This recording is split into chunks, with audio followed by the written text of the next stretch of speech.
Hello everyone, সবাই কেমন আছেন? আলহামদুলিল্লাহ সবাই অনেক ভালো আছেন। আল্লাহর রহমতে তোমাদের কথা আমি অনেক ভালো আছি। কিছুদিন আগে আমি আমাদের পৌরসভা 9 ওয়ার্ডের রাস্তার একটা ভিডিও দিছিলাম বৃষ্টি বাদলের।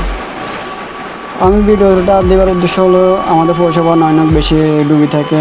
আমি ছোটবেলা থেকে দেখছি আমাদের পৌরসভা 9 নং বেশি ডুবি থাকে।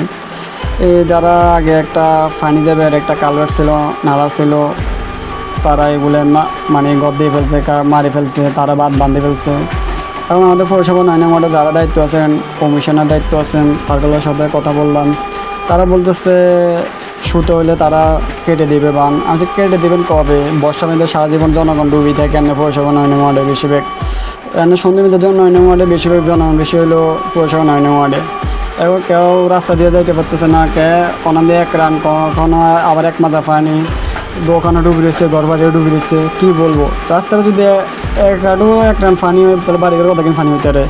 কার রান্না করতেছে না, কার বাড়ি করতে সুন্দর মতো বাড়িতে পারতেছে না। আমাদের দৃষ্টি আসক্তি থাকবে আমাদের।